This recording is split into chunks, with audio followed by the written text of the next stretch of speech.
Opening government believes that every technology should be aimed at solving the pressing issues and it should be able to anticipate the future shortcomings, meaning that there's going to be ethical issues that's also going to be derived out of this technology. It's also a consideration. How have we addressed this? Number one, we've addressed this by saying that the pressing issue is in terms of economic redistribution.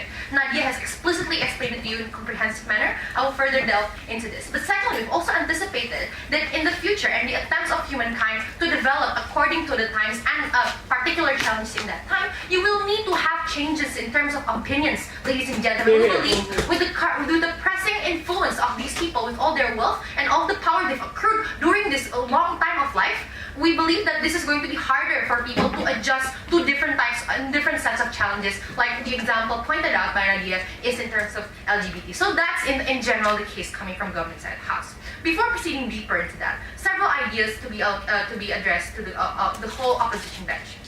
Like, first of all, you look now.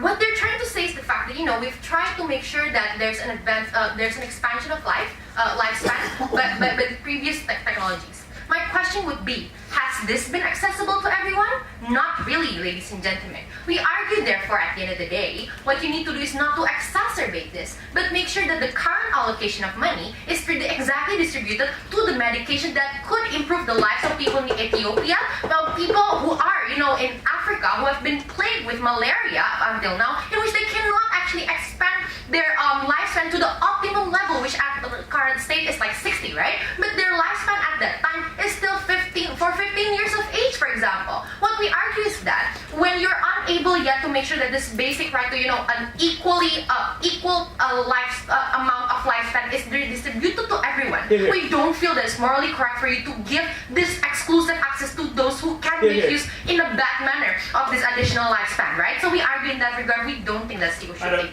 this debate. No thanks. So, and also we argue, considering that all of this, we regret the fact that there's many technological companies who engage in this, because it means the allocation of money they're putting is not in terms of redistribution, not in terms of making sure the quality of lives of people who are on the ground, the poor people inside the areas I've told you earlier, is going to be addressed by them, because now they're too focused on making sure that they make too much money for these rich people who want to access it, ladies and gentlemen. Meanwhile, we argue that government is most likely also a lucrative client for them, especially when government is capable of making sure that these medications, who are also of value, reach the grassroots lives of the grassroots people. So we argue there's going to be this consideration coming from the pharmaceutical company or this type of technological company, in order to make in that they will always want to cater to the rich people and not attending to the needs of the government, ladies, and which is actually also as lucrative. Sure. Individuals should not be punished for structural inequalities that they cannot control.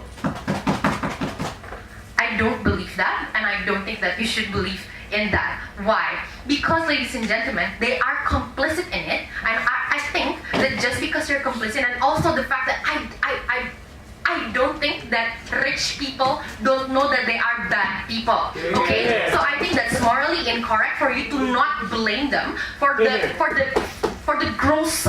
Yeah, that. Okay, so let's talk about what Nahdia has told you. The pressing issue is redistribution, and we think it's exacerbated by the presence of these wealthy individuals, or the 1%.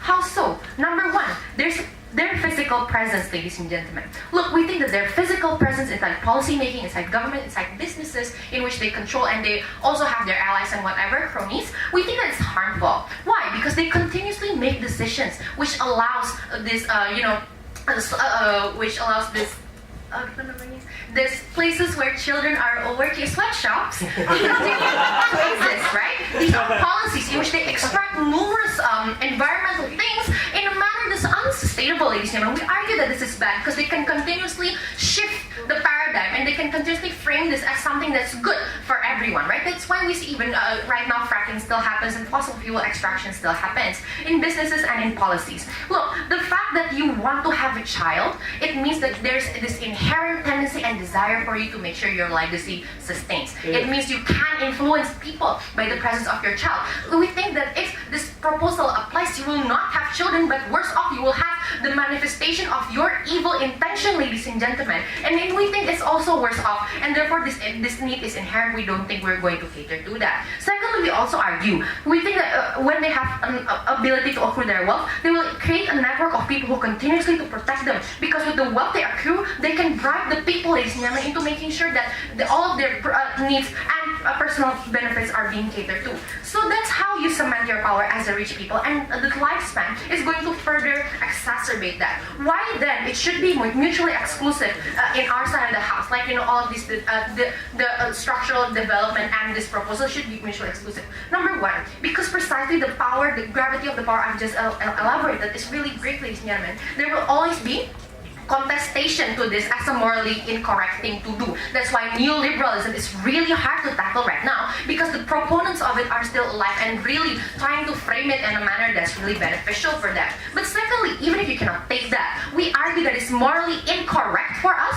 to fulfill the desires of these bad people, ladies and gentlemen, especially when we know that it's morally incorrect in which they can continuously harm other people. We argue we should somehow, like in the prison system, we should limit the choices they can have, ladies and gentlemen, because it's already morally incorrect for them to do this. Lastly, this is really bad for their side to say it's poor people's fault. No, it's not their fault, because there's a structural thing that's embedded inside the presence of this neoliberalism. Ladies and gentlemen, we don't think it's right for them to say poor people can benefit out of this. But second of all, but even if they say opposition will be empowered because of this, we say it's not good because it's going to lead to dictatorship, ladies and gentlemen. This is where Nahdia's contribution regarding how values need to change is important, because then again, if you say that in order to contest an idea, you need to contest it with another reigning idea, we don't say that we should continuously adhere to one value for a long span of time. We argue there will need to be changes in terms of even the democratic party we have right now. We need to have different views